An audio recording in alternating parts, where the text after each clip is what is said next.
So I'm going to make a video for my students who are left-handed, and I'm going to try. I am right-handed, so there will be points where I might mix it up a bit, but just gotta be patient with me. So to do the slip knot, I am using my right hand to do it. So all you do, so here's my end, and here's the end that's attached to the yarn. All you do is cross it over.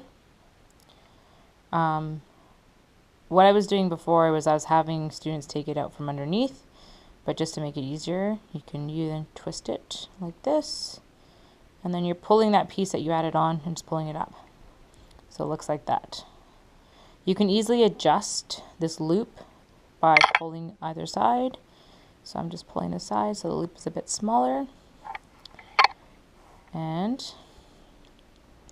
before I even use my needle, I'm actually going to show the proper hand, the way your hand should look like, and your fingers when you're doing this.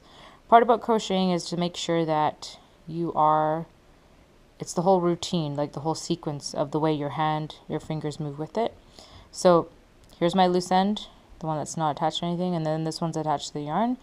This I'm going to put in my hand and do a thumbs up like this. Alright, now in order to give myself tension, I need to do this. When you're doing this, and see how I'm still holding the bottom, when you're doing this, it gives tension here, and then also has you're able to control the tension here. But at the same time, my middle finger and thumb are hanging onto my slip knot. So this finger is what controls the tension right now and how much yarn I have. So this tension is pretty tough right now. This one is also. You can make it looser, which makes like this. So we want to make sure our fingers are holding holding the yarn tight. And then my fingers down here are also closed because they're also making sure that my yarn has the right tension. So I'm going to take my needle, put it in here, and I'm going to keep a pretty big loop. Like you can see how big that loop that is. Like my finger probably can go through there. So it's a fairly big loop. And what I'm going to do with my needle is I'm going to go up on top of it. I don't like to do it this way because I find I tend to get stuck, but it might be easier for some students to learn it this way. I like to go around.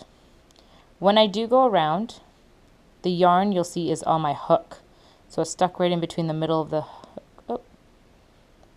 And that happens too sometimes. The yarn needs to be stuck in the middle of this part of the hook. If it is not, it makes it harder for when you're actually doing crocheting. So yarn, and you'll see how my needle moves around with me. Going through that loop, you're bringing the yarn through. And one thing I've noticed is students don't move their fingers to the new loop. A lot of students stay where the slip knot is. You need to move to the new loop. Okay? So same thing, I do it on top, hook it around, oops, and bring it down through, and my fingers move to the new loop. One more time, bring it down through there, and my fingers move to the new loop. One thing you'll notice with the hook here, I'm actually moving it quite a bit. So I'm moving it here, and I'm moving it through there. If by chance you get the yarn stuck in the needle, just start over, it's okay. So I'll do a couple more, straight through. And like I said, I'm not left-handed, so this is a little harder for me.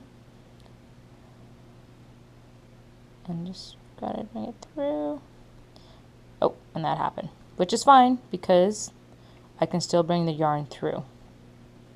Alrighty, and then there's our chain. Alrighty.